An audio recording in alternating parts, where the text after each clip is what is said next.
everyone, and welcome to the Cluster Puck Podcast, part of the MHRT Network. Here at Center Ice, I am Nick. Believe me, I'm here. I'm not just an icon. And beside me here is Brit. How's it going, Brit? Good. It's an unfortunate night for me to be the only person on the screen. I, as you can tell, just got out of the shower about 10 minutes ago. So no, you're good. Here, let's see if I can maybe connect to the iPhone, so there's at least something to look at. But, anyway, while that's kicking, we got a lot to discuss. A lot of mostly bad news, but there is one. Yeah, I mean, it feels like it's a lot, but it's like nothing, really. Like, I don't know. But, okay. So, first things first, though, before we get started, don't forget everyone to like and subscribe, follow the MHRT Network so you can get notified when shows like the Cluster Puck Podcast go live. You can follow them on the various social media platforms of your choosing. If you want to follow us, you can follow us specifically at Cluster Puck Avs on Twitter, Instagram, and Threads, and at the Cluster Puck Podcast on Facebook. Okay, so with that being said, I know I'm getting more and more choppy with that last phrase. Coming. But with that being said, let's kind of get rid of the bad news first. So the Avalanche are no longer playing hockey this season after a very, very heartbreaking double overtime loss. Had a podcast since after the playoff. This, yeah, because they had it that night. Remember? So we recorded and then they had the game. I thought that we had already had one after that. Oh, we have to do this? Maybe. Yeah. So luckily it's I thought we were on to like extended sulking. I completely forgot. I thought we had already gone through the initial. Okay, so yeah. Yeah. So luckily we're a week removed, so all the hurt, well, the initial hurt, I should say, is gone. But the fact still remains, we are out of the playoffs, Brit. Just a really heartbreaking double overtime loss. What are your thoughts? I mean, what in the game? What went wrong, or what could have gone better? What do you think? I have like so many different like angles that I can convince myself that I believe for like 10 minutes until I get to the next one. And ultimately I've kind of come down to, I feel really bad for the guys. Like I have a lot of sympathy on the human level. I have a lot of disgust on another level. And I think it comes down to the like kind of F around and find out. Like we shouldn't have messed if we had just won before he was gone. Like Nichuskin left. I mean, you can equate his absence to maybe 2 losses, but that doesn't explain the other 2 games. Can't blame it on your goalie for once, but I have like very, very deep sympathy for them. But also hopefully we learned a lesson, because we don't get to keep like retrying this every year. It's not a guarantee that our window is long, but it's another wasted year. And it's a travesty to me to waste any years off of MacKinnon and Makar, their careers, a lot of them. Yep. And that was kind of the more disappointing thing for me was, there's just a whole lot of just extracurricular things going on, in the sense that, with what was going on with Val, obviously that took its big toll of the game and, immediately. They were so inconsistent playing Dallas even prior to Nichuskin. And it's not like there was issues, because the Nichuskin thing was a complete surprise the day of. So, I mean, there's just the excuses aren't the same. There are injuries, but we should have won those 2 games. I mean, Dallas is a very good team. I don't feel that we couldn't have beat them. We're definitely underdogs in that series, but it hurts more that we could have beat them as good as they are. Yeah. And then the broadcast. There we go. Okay, so you got the audio over here and you got the face over here. Oh, is that what's going on? Okay. Okay. Anyway, so that, just too many distractions, too many things just getting in the way more than anything, I would say, right? And yes, it did go away after a bit. Because mean, obviously Game 5 was it's not exactly like the our case. season, right? The regular season. It looked just like our regular season, like brilliance and lunacy, like the top, bottom, and the bottom. Yep, exactly. But Game 6, let's kind of talk about that one. So this one, it was a very low scoring game. Yeah. Super just, boy, I don't even know where to begin. Just tough. The whole game was just tough. Yeah. And we scored first, right? We scored the first goal. we scored first, Yeah. but then Jamie Benn decides, you know what? Oh my God. And it was just kind of one of those, nobody had him marked, and Georgiev tried to do a poke check that missed. And there was no way he could have gotten. I mean, Georgiev stretched 25 miles wide, and I mean, it was a great goal. Jamie Benn, if you could just like bloop somebody from the earth, not being political, not being no political ties, something like that, just like get Jamie Benn out of here. I don't want him to be hurt or anybody to hurt, but just like delete him from my radar, because every time I see his face and his eyes on the bench, and then he scores that goal, and I'm just like, the only way it would have been worse is if Matt Duchene scored that, and then ... Well, I got news for you. Right. Double overtime. Right. They had a goal called off, which I was like, that's a big break. What time was it at? Like, I think it was like past midnight at my house. I'm like dead ass tired. It was getting pretty close to midnight on mine. Yeah. Puck drop was at like 9 or something. It was ridiculous. But it was a late East game. Coast is, we just got to make sure the East is happy and everyone else can eat shit, Yeah. But it is Matt Duchene that scores the Dallas winning goal. That comes back once again to haunt us. Although we have lifted a cup and he has not. So I think he is he gonna? We'll have to see. He's got gloves. The Panthers. How's Allie feeling about the Rangers? Honestly, she looked at this first game and she's like, it's actually not. I didn't get a watch. Was it was the score indicative of? No, and I wasn't able to watch that game.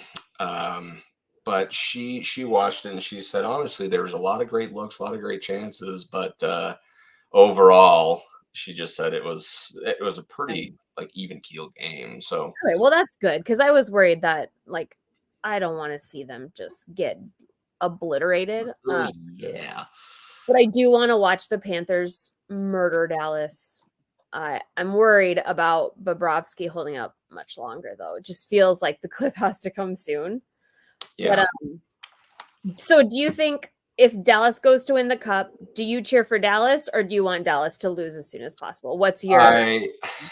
Everybody kind of has their own thing. You want the team that beats you win, or... To be completely honest, I want Dallas out. Yeah. And again, it's yes, I am grieving, right? So that is part of it. But just I think as far as the East goes, they're kind of the team that I want. Anyone from the East, right? Panthers or Rangers, I don't care who. And then I'm like, okay, I suppose if there is a year for McDavid to win the whole thing, I suppose this would be fine. I have a plan for McDavid.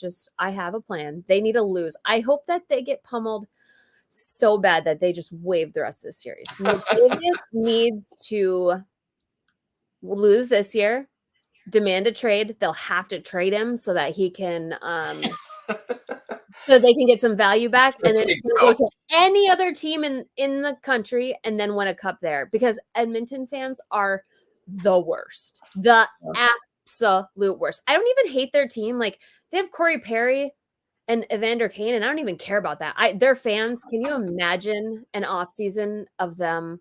Because they already act like they've won cups. Yeah. It'd be so bad. Yeah. But then he's going to leave and go somewhere, then he'll win cups, and it'll hurt so bad. Yeah. This year, I'm kind of with Bill here, where it's like, in this case, just... Yeah. And it's Dallas. And also, I just keep coming back to this thing, like, Dallas is going to be a problem for us for a long time. They have, like, it seemed like they used to be the old dudes, and now they're like, they must have like the widest range of old and then like babies, like this Wyatt Johnston, Robertson, they're gonna be a problem. And like those guys are too young to get it now. They need to hurt a little bit more, I think. Yeah. I don't know. Yeah. I hate Dallas too. But well, that does, and it does kind of pose the burning questions, I suppose, as far as the Avalanche are concerned, is like, what now? Like what's gonna happen? Because we thought, and we talked about this, Brit, for a while, was the depth of this team Right. was outstanding, right? And especially We towards the came back in end. with like a very deep team, but we Yeah. depleted it so fast. Yeah. I mean, And that's it has to stop somewhere, and we push the chips in. It's just, I don't know. That's yeah. why you ought to be lucky and good, and we're not That's lucky. exactly right. That's exactly right.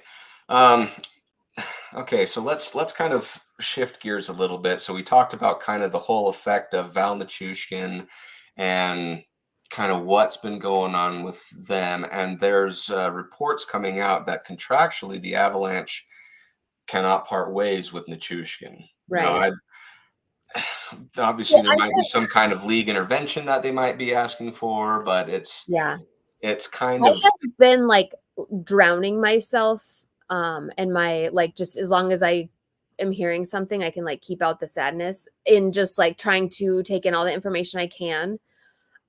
With Val, I might just like go live one day and just do like a 30-minute talk to myself through here because I have so much on it. But the buyout is astronomical. We'd save like a small amount of money next year, and then we'd be paying. I have the information written out in my phone, but like we'd be paying for like 10 years, and it would be like 6 years of like $6 million, which is that's like almost, I mean, it's so much money. So buyout can't do.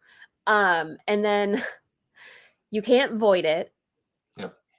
And you can't, I didn't realize, did you know how unprecedented this was, that there's never really been anyone in stage 3 in the same kind of situation where there wasn't like legal issues involved? And I kind of thought about it, but like if you have a drug addiction, you're probably not generally able to play as one of the best players honestly in the world when he's on it. So this is so unprecedented. I am curious if McFarland, so legally they can't just void it, right? Because they can't just like cancel a contract when somebody has like mental health battles. That's like that's what the player assistance or the player union is for. But I'm curious if there's some kind of way that they can have a proposition with Bettman, because Bettman doesn't want the Avs to be in such a cap crunch that it ruins our window. Like it's not good for him or anyone. Mm-hmm. If there's some like kind of mutual agreement that could be come to where Val gets paid and it's some kind of like LTIR thing where we get some kind of cap percentage back just so we can literally have the, you know what I mean, the team. But the thing is like, okay, is that Bill? So yeah, I mean, we have to pay him because it's along the same, they enter the player assistance program, and that is it's a big thing to do because you're selling your soul to them. Now they know, like it's out there. Before, if you handle it yourself, then they, you know, they don't know that you have addiction or drug issues, but that's they're protected. So they enter that and they're protected by the union, but it's no different. Like, so it's seen Connor Ingram, he went for obsessive compulsive disorder. If he had been out for 3 months and they canceled his contract, like it's, you know, they're kind of on the same level. So they have to be protected so that the NHL can't cancel a contract for, I mean, it's so hard to cancel a contract. I'm still amazed that Corey Perry was able to. Best case scenario, Val says, screw you guys, I'm going back to Russia. I'll cancel it, like a mutual. But I do see him as a very belligerent person. But he's just too good to like blow it up, you know? But I'm curious if Bettman would, since they're going to be setting a precedent here. If they were to change or bend the rules, it's going to be really tricky so that they're not going to end up getting sued, because it's very, very, very tricky with the player assistance program and NHLPA that's the one I keep looking for. Mm-hmm. They're there to fiercely fight for the players no matter what. Yeah. Oh God. Yeah, it's going to hurt forever. The thing about this is we won't know how much this hurts the Avs until we're able to look back 20 years from now.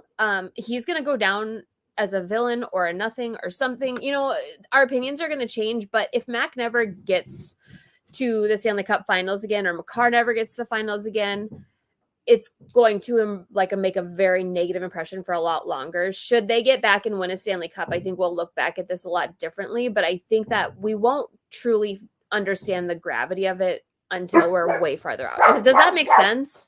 It does, and it actually kind of leads right into something that Allie actually brought up. She was just talking to me, and she says, you know, with this stage 3 or level 3 portion of the player assistance, and she says, you know, it just reminded me that when the Avs won the Stanley Cup, she said Val, you know, and then the reports even came out. Val Nichuskin was playing on a broken foot, and so he was taking a lot of drugs, painkillers, to keep the pain down. But she said, do you think that's kind of maybe what caused the addiction to start? Right. So it was never the case when they won the cup, but it became the case after. Yeah. Well, and I've gone rounds with that, and you would think that they, first of all, just like tangent, why are they drug testing like the day of the most pivotal game I don't know. of the year? I don't know. The Chris McFarland press conference today, they basically said that they got the news hours before the game. He was at the pre-morning skate. Yeah, so lunch with him. They're testing maybe like a little bit better plan for that, because it feels like you could do it in a way that wouldn't blow a whole team up and like a franchise is now kind of spiraling.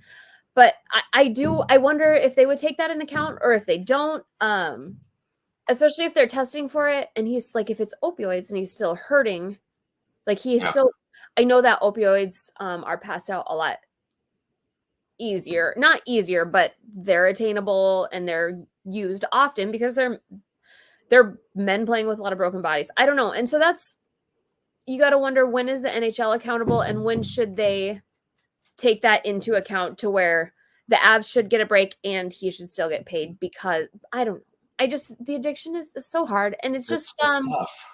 They deserve privacy, but I think that there would be a lot of clarity if we knew what the substance was. And I'm not saying that's my right, but cocaine versus, and I thought too, is it some kind, there were prior doping accusations while he was in the KHL. And then he also had some kind of, I plan to do more research later, some kind of something while he was on the Stars with doping, or I don't know, just illegal drugs or what. I mean, not that it changes everything, but it is, wouldn't you feel different if, I think doping does that probably makes so you can void a contract, right? Because that's taking away the integrity. I would think so, that one would be a breach of contract. But for medical type of addiction, that one's a lot more tough, because I almost feel like it's like a self-inflicted, but also not like addiction. Like I don't know how to describe it very well, but it's tough, right? But if it's cocaine versus opioids, that puts things in a lot different. Sympathetic versus he likes, people would draw far different conclusions. Exactly. But that is the thing, right? Is about the hurt, right? Because either way, the NHL saw that as a no-no, obviously, which I completely agree with. Yeah, but right. It's just one of those things where. And you got to wonder, they have to sign contracts when they go into the assistant program, which kind of bugs me, because when we went in earlier this year, I was like, good on him. Like, he made that choice. Like, he is being, like, I thought that he saw Sammy go and he wanted, but I'm guessing he probably blew hot, and that's why he went for that one too. Because did anybody know that Seattle was the first one? Was the first entrance into player assistance program? I don't think they publicly announced that. So they probably shipped him out because they found him, like, they drug tested him or some way that they knew he was on drugs that day. And that must have been like a forced entry. And so it wasn't like the sweet little story that I thought it was for the second one. But yeah. I don't know. It's just, it almost seems like, I don't know. Yeah. But yeah, again, the tough part about this, though, is that this is not Nichuskin's first type of offense to this, especially this being 2 playoffs in a row where you're missing him in key points. That's kind of where, to me, the trust, at least in the locker room, went away, right? And I said this last week, and I know you can kind of feel the same here, but it's not a fun feeling, right? It's not like, and that's the thing is he's a great player. We saw this. He was one of the best through the regular season, right? Right. And it's not like he's injured, so you can still you still have that like brotherhood, or like you can it's such a dark it's just an abused trust, right? And it's like honestly insane. Twice. There's my dog's face. She's there like, you go. Yeah, and the fact that it happened twice, like if this was a first offense and that thing in Seattle didn't happen, okay, right. There might be some kind of explanation we can do, but the fact that this happened twice, and as much as I love the guy, and I do like, I'd love for him to be on the Avs and for that trust to come back. I just cannot find it justified to say that trust can be built again. It's hard, and we can just like. I just don't want to spend the whole summer talking about this. And it feels just like last summer. All we could talk about is we can't do anything unless we know about Gabe. And just, it's just like, I want some stability. But I mean, we can use it to move on because we had the press conference. Woo! Yeah. Speaking of Gabe. Yes. Speaking of Gabe, last night they had an announcement that Gabe Landeskog and Chris MacFarland were going to address the media. We all learned my heart jumped to right about here and started beating at about 1,000 beats per minute. I was like, oh no, he's going to retire. I was fully expecting that news, and I just wasn't ready for it. Thursday at 10. I know, it's like, what? And the timing and whatnot. And anyways, so this morning rolls around and everyone's expecting the news that he's going to retire. And then he just starts, the burning question was, hey, is this a retirement announcement? And he said, no, this is not a retirement announcement. I would definitely put on a bigger show if it were. But he basically said, as far as injury, he kind of disclosed everything he could as far as the injury, the recovery, the timeline, stuff like that, and gave us a much, much better picture as far as returning. He said he wants to come back. He plans to come back. But it's all about kind of when he feels right. Does he not like straight up sound like a GM sitting up there? Like, did Chris Farland even need to join him? He's gonna be a GM someday. And what's nice about him is this association is so closed off. We don't get any information, but Gabe Landeskog is very concise and very direct, and he gives you a lot with his body language. He told more than what MacFarland or Bednar tells without saying the words. You know what I mean? He's very distinct and trying to think like purposeful. I don't know. I love that man.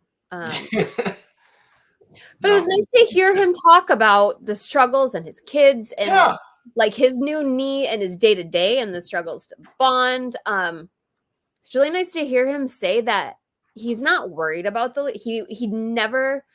he said his first thought with Nuke was he wondered what could I have done differently, but he said that the leadership isn't a problem and that it's nice to hear him say that because I don't think he would. It was genuine. Like, he doesn't tell straight lies. He won't say extra that he's not supposed to, but he doesn't just like fake it. And he said it was organic and that there's a lot of leadership in that locker room that was organic from the new guys, old guys. And I think that's important because I think he would have let on or at least given us a bit of like an outside perspective, seeing that maybe there were some struggles with leadership, and because I think that would have torn him apart. So it was nice to see him confidently say that the leadership is not the problem. Yeah. Sorry, next year. Just trying to get a little higher here so I don't have to, so you don't see my nasty double chin. The thing with Landeskog's injury is it's the recovery and the time to come back, it's fluid. It's not like it was 12 to 16 months. We just hit 12 months. Was that the day of the last playoff game? Literally? Yeah. I mean, his last game was the Stanley Cup winning game. Yeah. So ideally he'll be back September to November at the beginning of the year.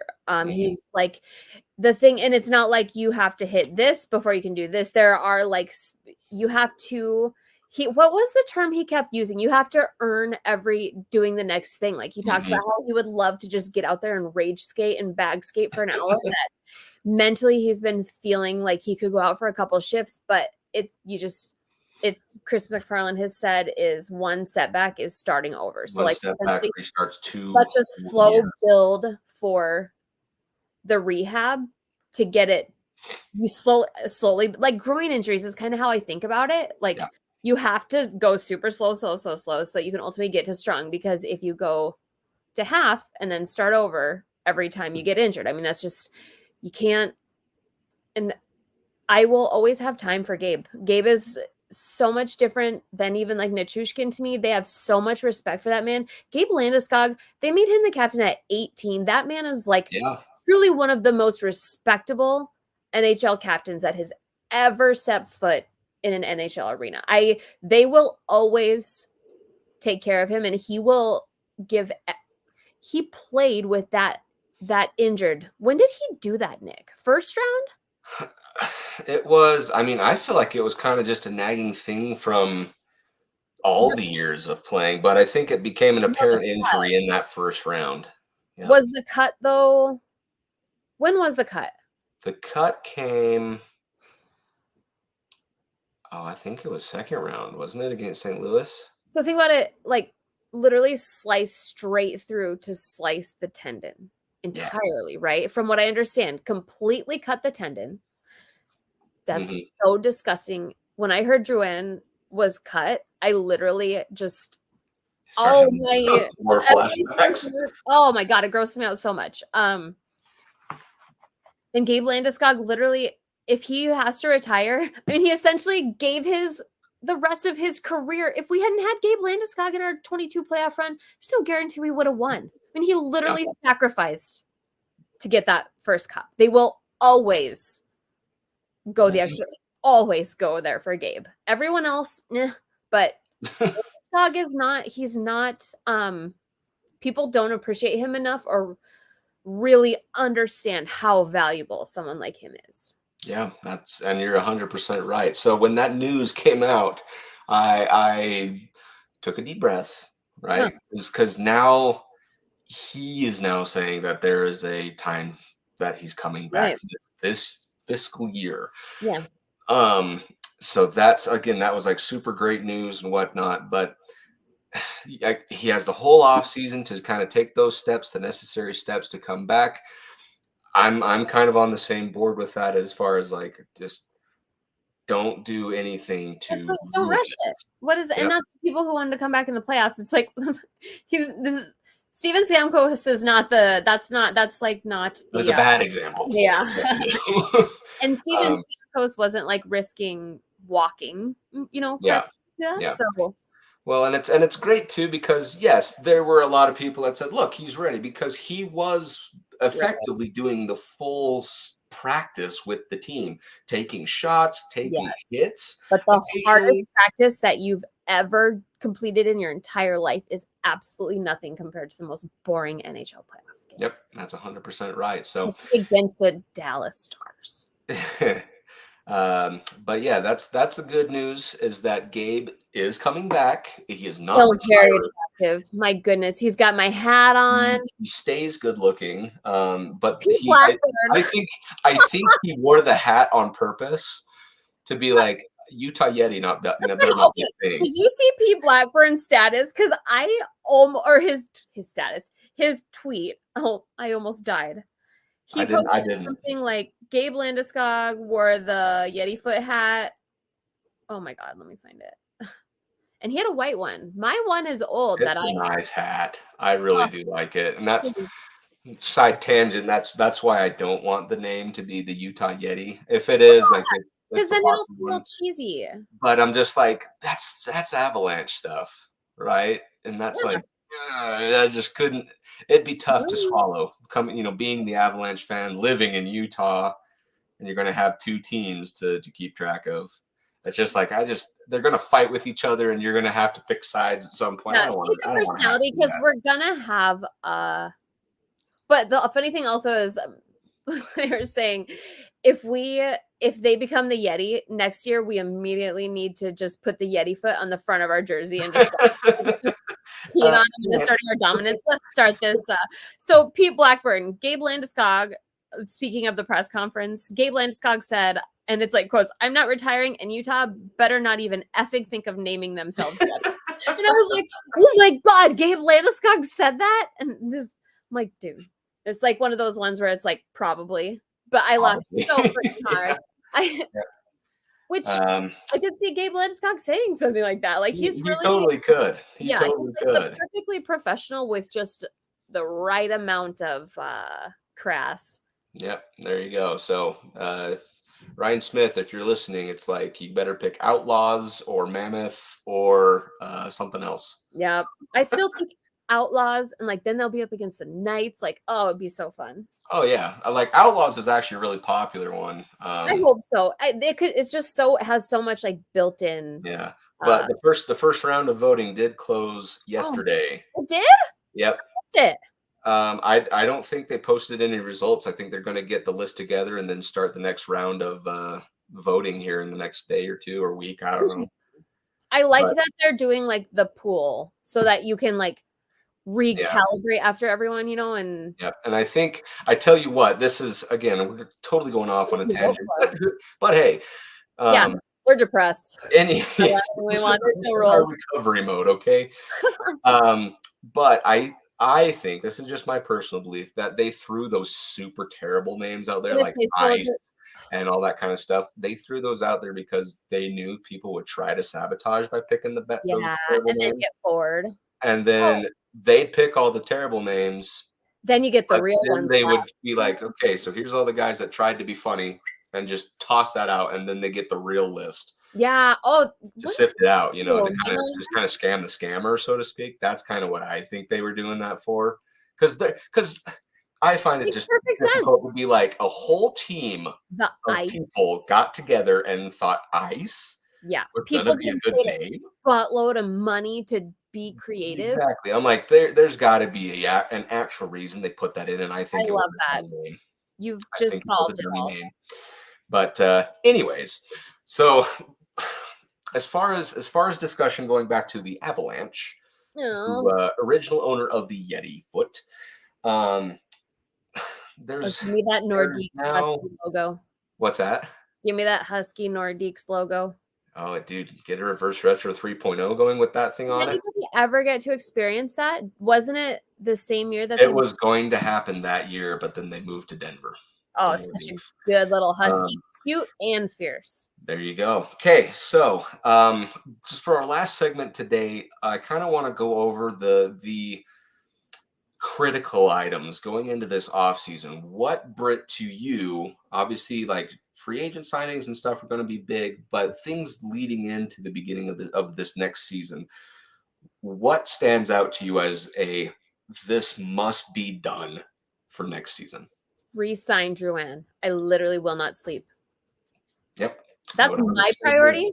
And I would guess that, I mean, there really couldn't be worse circumstances for them to re-sign him. Like, they're going to need to re-sign him as fast as humanly possible if people want to take him. And they're going to need to know how much they have so they can re-sign him before free agency. But we have a noose around our neck, possibly until November. Yep. Because Gabe is up in the air and Nukes. And it's like, at this point, you don't even know, what does reinstatement require? CMAC said specifically that he's been trying to educate himself in the player assistance program, but like, it sounds like level 3, like there's a lot of people that have no friggin' clue. Does he just have to take his drug tests? I think it's because it doesn't happen very often, and especially with your own team. Never. I think the Richards one, and like, I don't know if you heard the Scott Darling quote. Oh, Bill, I don't have time for Georgia today. We'll get into the grade. I'm gonna message you, Bill, because I think that at some point later this week, I need to just get on for an hour and get out all of my thoughts, because they're just going to be annoying, and then probably just delete it when I'm done. I'll pretend like people are listening, or just post it and then just feel like it's, when you should journal Georgie's staying on an in is Georgie is good for 2 more years. Georgie at this point is maybe the least of our worries, which is shocking. Onanen was signed to a 1-year, one-way prior to the playoffs, which was probably a like a prize for his tryout, his coming up to the NHL tryout. So he was rewarded with a one-way contract, which next year, and I actually I hit up Christian Bolle and Griffin Youngs about that also. Like if he thought we would seek a vet goalie, a backup goalie, wait till free agency. And the general consensus among the beat writers is that it's Georgie and Onanen. Like it is what it is. And we really don't have time or money to deal with that. And when the way we saw Georgie play in the playoffs, if he can just give us even slightly below 900, let's go. Through the regular season, we don't care about the regular season anymore. We just need to get to the playoffs. We are Tampa 2 years ago. You know what I mean? Yeah, exactly. But Georgie's staying cheap. Yeah, and we'll get in player by player, obviously, as like next week and in the coming weeks, and we'll dive deeper into that. But as far as off-season, I'm gonna put a hoodie on. Priorities. I'm listening. No, you're good.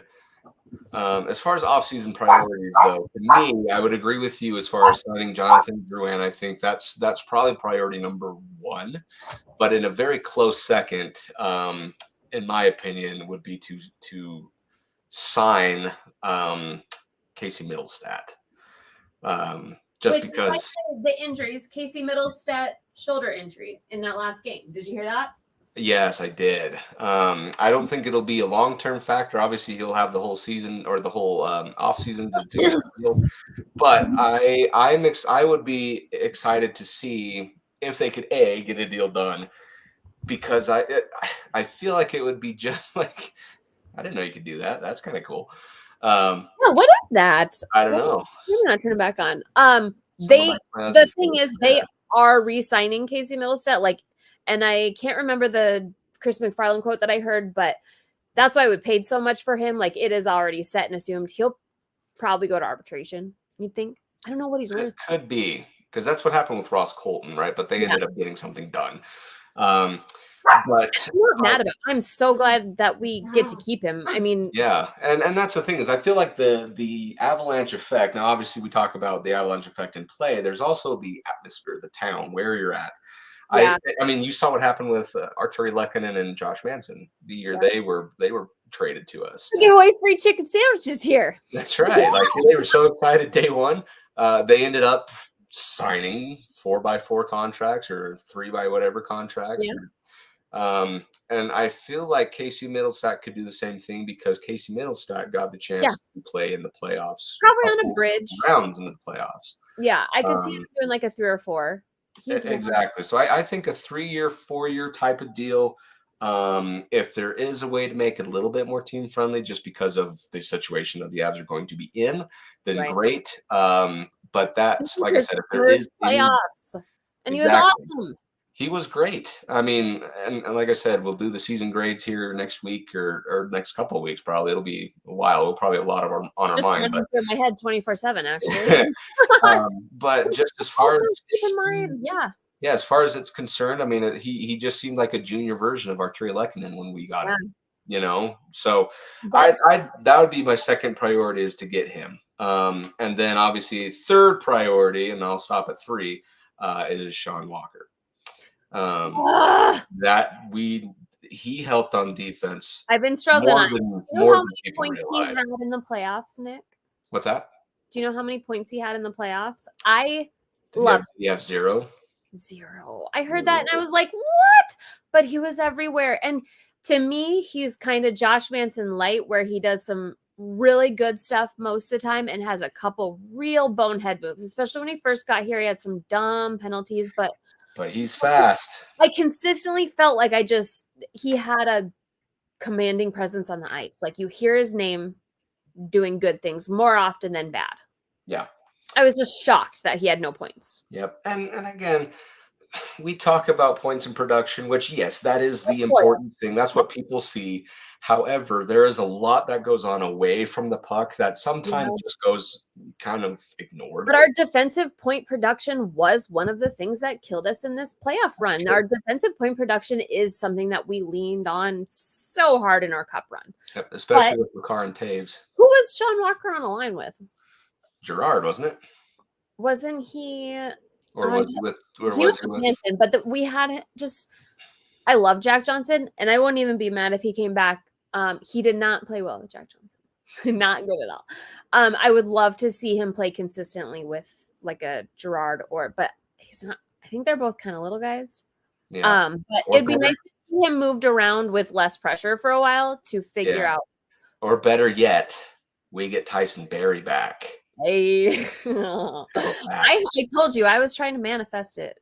You were, and I appreciate the effort. I really do. But Toronto thinks we're getting Marner, man. People are. I don't know what the hell they think they're getting. They think they're getting like Mikko Rantanen. There was even the chat on Sportsnet. I can't. It wasn't Elliot Friedman, but someone said like Mitch Marner to Utah, and I was like, or not. He's not. He's so good. Like, he's so good at hockey, and he's so sensitive. He's gonna, and all the Toronto people know it too. He's gonna leave and do amazing somewhere else. But he has to go somewhere that has a very strong rock of a core already. Like, he's not the leader of a team, but he's a great supporting actor. Good. But yeah, I mean, only the off season will tell. But I do think, as far as trades are concerned, I think there's going to be maybe two that I don't want to say they come out of left field, but they're going to be like, but it's for the best, you know. So we'll have to see what those two are. Could be some depth, could be goalies. You know, you never know. I'm just saying if the perfect deal walks through and it happens to include Georgiev, you know, you never know what's going to happen. But I just feel like two pretty decent sized ones are going to come, but that's just an inclination. Hopefully I'm wrongish right. But as far as like, those would be the three things that I would say do is getting those re-signings done, because as soon as free agency hits, I mean, the Avs aren't going to have a lot of wiggle room. Right? Well, or just because we don't even know if we have wiggle room. Like, we might have, what is Gabe? 8? He's 8. 6. I mean, that's 15 million. Something like that. We don't know, because then if we go spend nukes and he comes back, we can be 10% over the cap through the summer. But then you have to get compliant, and then as soon as nuke is reinstated or Gabe comes back, then you have to be cap compliant. So then it's like, what? We just pull a Vegas and like go dump Fleury in a ditch. 100% like, what we do. Yeah, I mean, that's what it is. That's what they had to do. That's what it was. I don't know. Yep, 100%. So be interesting to see, obviously, as we gather our thoughts for next week. Was it you who asked me about Eller, or who said that like there's a lot of Ehlers chatter? Or was that in my Ehlers again, huh? Yeah, I haven't heard a lot of it, but intrigues me. Yeah, that's interesting, I suppose. Mm-hmm. But also, I really just pray Cogliano, I'd imagine, will be retiring after this year. He looks so tired. But that's what we said last year, remember? But I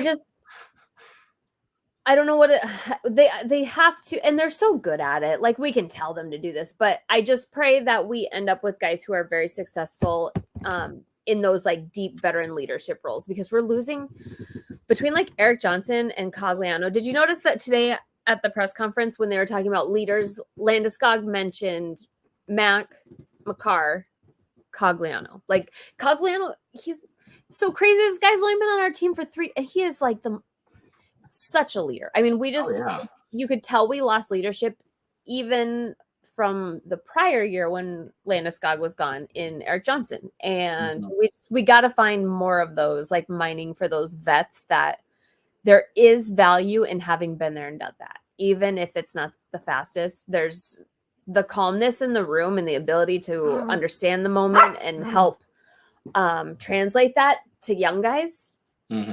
is huge. So that's what I really am excited to see who they pull out of their butts for that, because they're good. They're very good at it. Yep. But only time will tell, I Yeah. suppose. But with that being said, though, obviously there's going to be a lot of deep thinking and pondering for the next couple of weeks episodes as we go through player grades and kind of the season's overview overall, that kind of stuff. A lot of stuff to think about, but ultimately, stick around, stay tuned for the next couple of weeks, because they're going to be a lot of emotion put into this. Some fun. We do have I still haven't heard like any more like Kovalenko, like how people are just vibing on him. But we do have a first round pick this year. Pretty irrelevant. We might end up having to trade that sucker away maybe before it even gets to the draft, because it's not a great draft after like top 5, I think, is where everything that matters is, and the rest is kind of a toss up. But I am trying to think of any way possible that I could just fly down. Are you not going to the draft? That's in Vegas. I have thought of in the thing, and it's the last in-person draft. I don't know.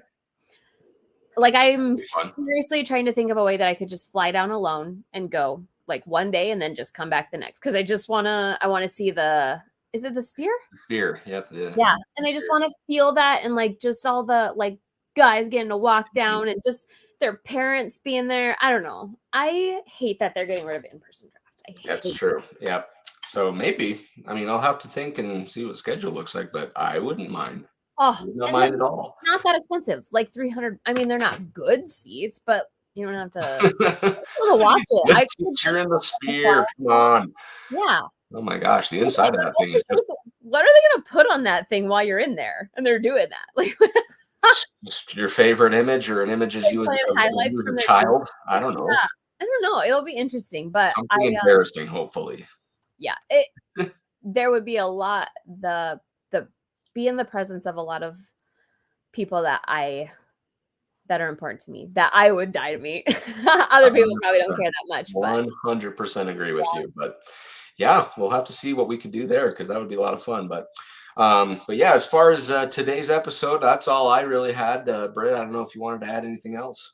No, I don't think so. Like I said, I'll probably just hop on here and go live, and then either delete or just throw it out there and pretend because I have so many feelings, Nick. Might delete later. I have this like journal entry of notes in my phone, and I'm like, we can't talk about this. This is a diary entry. It's not a podcast discussion. This week, Gabe Landeskog looked at me. Oh God, it's not fair just how attractive and handsome and just poised he is. I mean, I honestly think he's the perfect human being. I truly think he's one of the most perfect. There you go. We were had a friend over one weekend, and it was a friend of my wife's, and we showed her pictures of Miles Wood. Oh, he's so handsome too.